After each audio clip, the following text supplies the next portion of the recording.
and the lives of the Navajo, Apache, Ute, and Pueblo artists living within Arizona, Utah, Colorado, and New Mexico. Tune in every third Thursday of the month at 9:30 a.m. or find podcast episodes. Native Art Voices of the Four Corners, great artist stories are the journey of art in the Four Corners.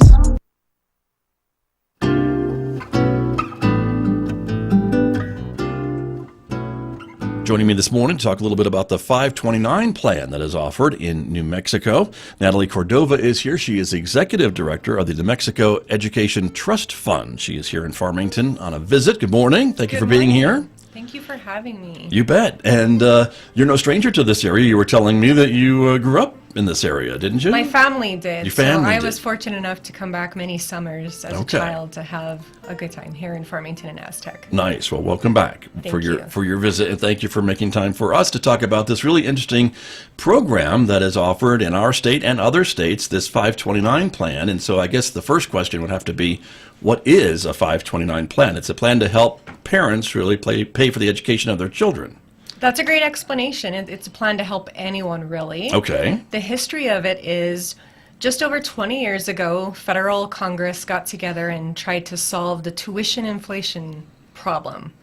You're at higher education, yes. Correct. Right. So what transpired in very summary form is the creation of Section 529 of the Internal Revenue Code. So many people are fully aware of what a 401k is. Right. Same section, a little further down, Section 529. That's where you hear the reference of a 529 savings plan. And it was structured to allow for a federal tax advantaged plan to be set up where as long as the funds are used for qualified uses, and we'll get to that a little bit later, right. It's enabling families to save without incurring any additional tax earnings and filing burden at the end of the tax filing year. Got it. And that could be very lucrative or very beneficial for families, right? Absolutely, absolutely. It's an incredible way, again, that the federal government set up an incentive for families. Families of all kinds. Grandparents often save for their grandchildren as well. You can even set up an account for yourself and save for further education, maybe a master's degree. It's a very flexible savings plan. So many families set this up. And what I'll add is at the state level, there's an additional benefit to saving with one of our two plans. Our state oversees two plans, Scholar's Edge. Mm-hmm. Many in this area have a Scholar's Edge plan. That's the advisor sold plan that the Education Trust Board oversees. And then the education plan is what's called the direct sold plan that our board oversees. And that's where anyone can go online, sign up, pick a set of investment or a group of investments to set their plan up with and enroll. And really it takes about 15 minutes to do that. So those are our two sponsored plans. Now, any taxpayer in New Mexico contributing to one of those two plans is able to elect to deduct the contribution amount in their state tax filing. So that's an additional benefit, an incentive, if you will, that the state's kicking in to encourage saving in these type of plans. Got you. And so that then I guess goes back when we're filing our income taxes to lower our income a little bit, right? That's correct. And so we're not taxed on that. Right. And we're not taxed on it federally either, is my understanding That's too. correct. Another benefit. So many are familiar with maybe a savings account or even a set of investments where you have to pay additional taxes when you file your taxes for those earnings. That's not the case with the 529 plan. Again, as long as ultimately those funds are used towards qualified expenditures. Which we're going to talk about. We That's are, true. yes. And so there's no taxes going in and then no taxes coming out if they're used for those qualified purposes. That's correct. Which we'll be talking about in just a moment. Yes. So there you go. And how much does it cost to get started, I guess? Is there a minimum that I need to put into this plan? That's one of, just another great thing about the state of New Mexico's plans. There is a $0 initial contribution required. Naturally, if you're setting up a plan, you'd want to contribute at some point, but you can set up an account without an initial contribution. $0 and have it set up, and then when I have my there dollars, are no minimums. I can put it in. Yeah, and that's to accommodate just a flexible array of ways to contribute. Maybe you want to set it up because you have a parent or a grandparent that wants to fund it at some point during the year, and they can do that, and there's no minimum contribution required initially. Okay. And so I guess from what I think I understand you saying, if I set this up, I could have multiple depositors putting money into this one plan? Absolutely. It is so flexible and accommodating to whatever type of contribution or multiple types of contribution. We do encourage a recurring contribution because it helps kind of with consistent saving efforts and growing the account over the years in which you're saving for your child or whomever your beneficiary is. You can text a code with your account on it to have others contribute. I know I've done that with my children's accounts for birthdays. It's easy. The person on the other end can contribute very easily through a text message, a secure, safe text message. Other individuals, I know my father's very generous and will contribute to different accounts as well. He writes a check. So you can write a check to a child's account. You can contribute in many different ways, payroll deduct. There's really a long list of ways that you can contribute that will accommodate your savings desire. Very flexible. And that's by design, it sounds like to me, Absolutely. too, right? Especially in New Mexico. And your job, if you don't mind me just backing up a little bit, as the head of this New Mexico Education Trust Board, you're and the board is overseeing these funds, I guess, to make sure that they're invested properly and that they're available, and if there's a withdrawal, that's done appropriately, Right. all those types of things? Absolutely. The New Mexico Education Trust Act established the creation of the board and really scripted within that statute the proper oversight as fiduciaries of these funds.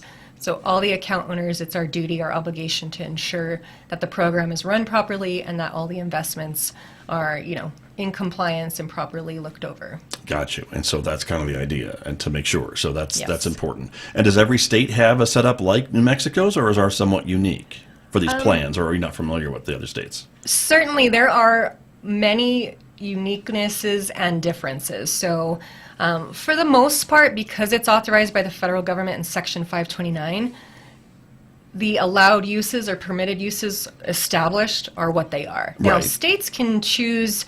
There was a series of changes that are very positive starting around about 2017, which allowed the funds to be used for K through 12, private K through 12 tuition cost, apprenticeship cost, repayment of student loan principal. Really great additions, and most recently, the ability to roll over unused funds to a Roth IRA for your beneficiary. So all of those changes, many states have to choose to adopt to allow for those into what kind of they're incentivizing at the state level. So that's where you'll find differences. Some states don't allow at the state level, again, aren't recognizing those new permitted uses. Luckily, our state got together last year through the leadership of former Representative Lane here in this area, got together and made sure that our legislation was updated to just roll forward with all of those great federal changes. So there are no prohibitions, if you will, in our state. It's really great what we offer. Another thing that's unique to our state is offering the unlimited tax deduction for contributions. Many states cap the amount in which they allow you to deduct. Okay, very good. So talk to me a little bit about what these authorized or allowed uses are for this money, right? So we're putting money in, and you can start with zero, but as folks start putting money in, and I guess the earlier the better, right? If you're talking Absolutely. about a child's college education, that would be 18 years or so. Generally, yes. To be collecting and growing, because these things are accruing interest as they're invested in things Right. like that. So the amazing, as we talked about, the amazing concept of compound interest, right, can really grow these accounts. And so what can we use this money for? What can this graduating senior maybe use money for when they graduate? Yeah, there's so many uses. So as I noted, initially these were set up to solve the tuition inflation problem. So as you can guess, many of the allowed uses are towards college or higher education path of a child. So tuition, books and computer supplies, room and board is another really big expense that individuals incur while they're in college or at a university. That is a permissible use as well. There's a lot associated with just the college experience itself. One thing it doesn't cover, unfortunately, is transportation. But I see often that our federal representatives, our federal Congress, are looking to include more items. Gotcha. But if you're paying for room and board, you're right on campus, so you might not have too many transportation expenses. That's correct. Got it. So it covers a great deal of what the college or university experience the expense associated with that is. Right. And the average public university is right around $28,000 a year in terms of all those costs, in addition to tuition, including tuition that add up to what that experience might cost. Now, as I mentioned a little earlier in the history of 529 plans, it's so great that they've expanded the use to cover up to $10,000 a year in K through 12 private university costs per beneficiary, a lifetime repayment of student loans up to $10,000, and then this great Roth IRA rollover of unused funds up to $35,000 per beneficiary. And there's a few other rules associated with those that we have listed on our website as well. Okay. But that really covers, I think, in summary, the majority of those great permitted uses of a 529 plan. Right. So even when you're talking about the private schooling expenses that could be used for, I guess, even if someone was not 18, but maybe 14 or something like that, and wanted to go to a private high school and maybe had enough money in their 529 account, that could open up those doors for that student. Absolutely. Yeah. Any K through 12 or younger private. Absolutely. So we see commonly middle school, high school, and also some elementary. Yes, those funds are now permitted to be used for that tuition payment. And the maximum, I guess there is a maximum, right, that these There accounts is a can hold? maximum a 529 account, in creation of Section 529, it required a limitation to contributions. So our state set the level of $500,000. $500,000. Correct. Which, you don't see too often anybody Sure. reaching that limit. But if someone reaches that limit, you're still allowed to accrue your investment earnings in addition to that limit. You just can't contribute anymore. Got it. So $500,000 is the limit established by the state to be able to contribute to one beneficiary's account. Got you. And then again, if you've got all this money in these accounts and you've had very generous family, friends, whomever, right, and you don't use it all, you mentioned that there are a couple other things that you can do with that money. Roll it over into a Roth IRA, which is one of those individual retirement accounts for future in life. And so I guess that's probably the most popular option for folks if they haven't used it all for education. Right. It's a fantastic option. Another one is, depending on the family dynamic, many can roll it over very easily to another qualified beneficiary, and that's a long list. Okay.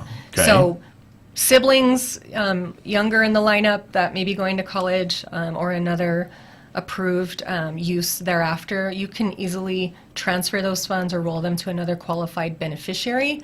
I've heard grandparents talk about spreading it out amongst grandkids that don't use it after one maybe is finished with their funds. So there's a lot of flexible, permissible ways to roll those funds and continue to use them in which you're not subject to any type of tax penalty or non-qualified withdrawal. Right. If you have a family member or sibling, as you mentioned, or a parent or child or whomever going back to school, as long as it's a qualified educational expense, I would assume it probably would be okay. Absolutely. But I know all the details are on the website, right? Yes. That people can check out and all those types of things.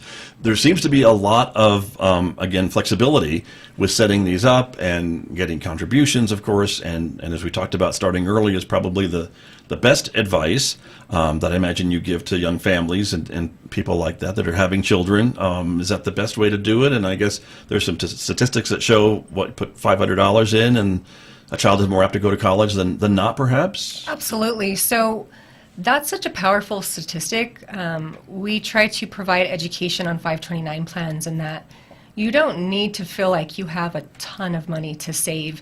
Just $500. Statistically, studies show the likelihood of a child graduating from high school and then college is exponential with just $500 saved. And what that really means is that child understands and believes someone on the other end believes in them enough to save money for them. And again, it's just $500 is what that study shows.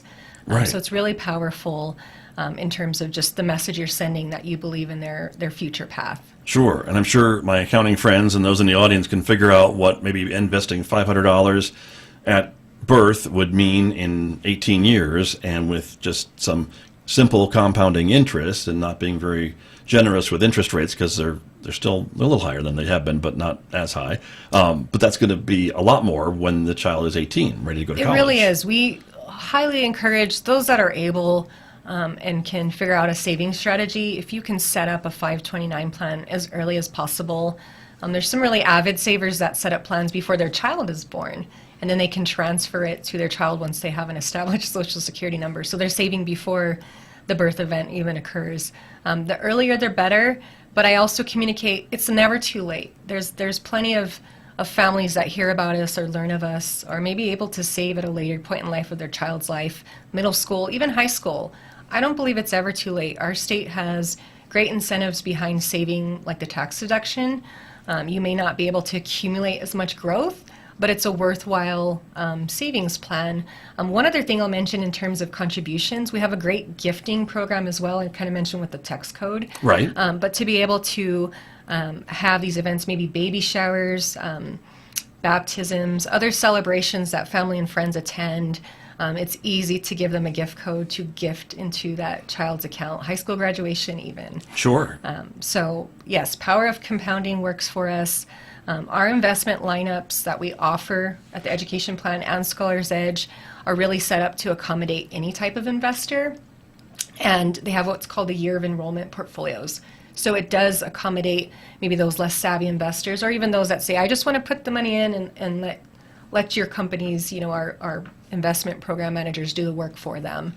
Those are great ways to align the funds with your child's age up to 18 as well. Got you. And what would be the rate of return? I'm sure you track that, and it's probably different for the different funds, right? That's absolutely different right. So choices. it's hard to give an overall. It's really specific to the year of enrollment. We have that on our website, the rate of return, if anybody wants to travel to theeducationplan.com to see what those returns look like by portfolio. But it will really be specific to the investment you select and set up, and then of course the point in time in which you set up your investment. Right. But generally what I can share is the year of enrollment portfolios are geared towards a little more aggressive growth in the beginning of the child's life, and it's going to taper off into a conservative portfolio. So once you're ready to send them off to college or apprenticeship or whatever path they choose, then it's conserving that principal base, and the earnings aren't as great, but then you're not subject to the riskier, aggressive model. Right.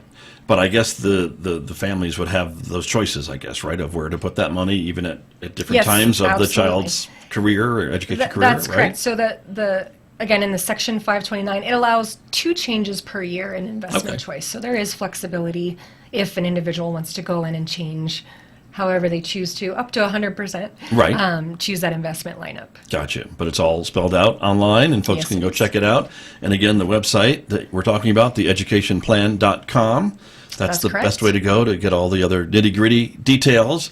But again, these can be started at any time and by anyone in a family, even with $0. Correct. And have it set up so when you're ready to go, it's available. Absolutely. Very, very cool. A very cool program, the 529 plan, the education plan for students, both in K through 12 and also higher education. Absolutely. Very good. Natalie Cordova, thanks for coming in this morning. Thank you very much. You bet. Appreciate it very much. My guest this morning right here on KSJE.